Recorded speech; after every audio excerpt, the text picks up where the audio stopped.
So have you ever stopped to think about what really makes someone intelligent? It turns out psychology has a pretty surprising answer. See, it's not just about how many facts you can cram into your brain. It's about how you think. It's about how you react when you encounter new information.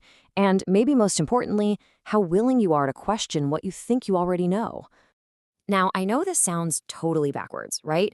But it actually points to this fascinating paradox. The very feeling of being smart enough, of having it all figured out, can be the biggest wall you put up against actual intelligence. It's a mental trap that just stops us from growing. And that's the big question, isn't it? In this explainer, we're going to break down some of the most common cognitive traps that can get literally anyone stuck, no matter how smart they might feel. So, let's dive into the first one. Okay, our first trap is a huge one. It's that feeling, the one, that addictive, kind of comforting sense that you're right most of the time. It feels amazing, but it can be a massive warning sign.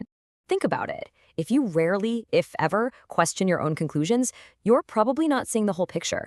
That feeling of certainty isn't a sign of brilliance. It's a huge red flag that you might be missing some really crucial details. And this contrast really gets to the heart of it all. Psychology shows us that highly intelligent people are actually super comfortable with doubt. They see it as an opportunity to learn something new.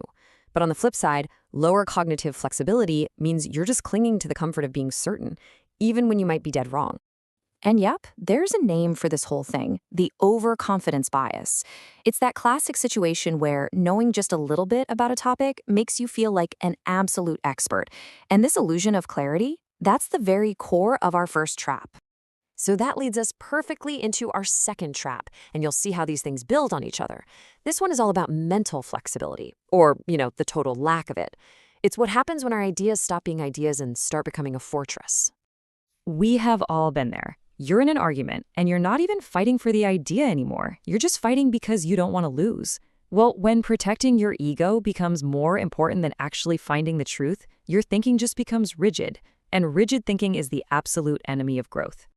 This really all boils down to one simple question. Do you think changing your mind is a sign of weakness, or is it intelligence in action? Truly smart people see updating their beliefs with new information as a huge strength. It's a feature of their thinking, not some kind of bug. So how does someone get this rigid? Well, it usually starts with oversimplification.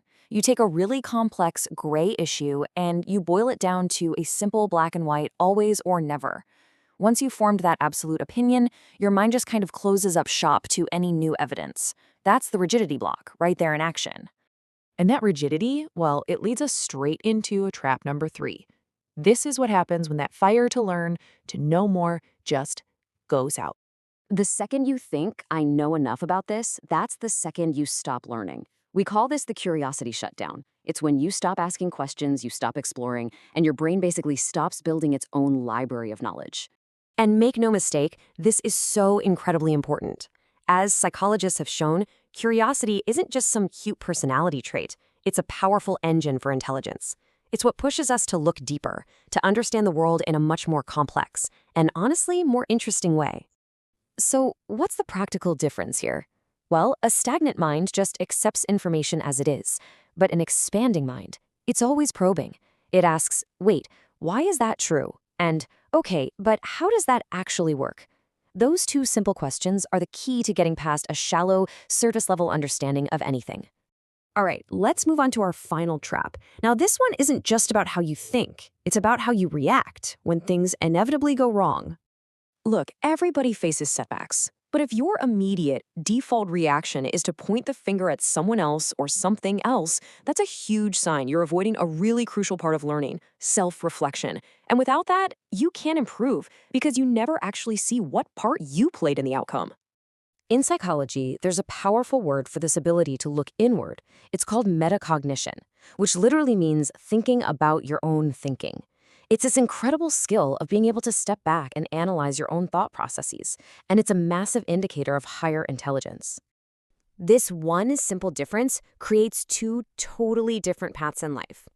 One person gets stuck in this endless loop, blaming the world for their problems and never getting better. The other person uses every single failure as data. They use metacognition to figure out what happened so they can improve. And that is the very essence of learning. So we've walked through these four major traps: that illusion of certainty, rigid thinking, a lack of curiosity, and of course, the blame game. So what's the big takeaway here? What does this all mean for us? At the end of the day, it's not about winning arguments or having all the answers. True intelligence is this active, dynamic process. It's about being flexible, staying curious, and, most of all, having the courage to look at your own thinking and be willing to say, you know what? I might be wrong. So, how do you actually put this into practice? It's simple, really. Instead of certainty, try to embrace doubt. Instead of being rigid, stay flexible. Instead of just accepting things, always ask why and how. Instead of blaming others, practice a little self-reflection. And above all, never, ever let that curiosity die. These shifts can literally upgrade the way you think. So I'm going to leave you with this one question. Forget about proving you're right. Instead, just think about this. Taking that first simple step. That's what real intelligence is all about.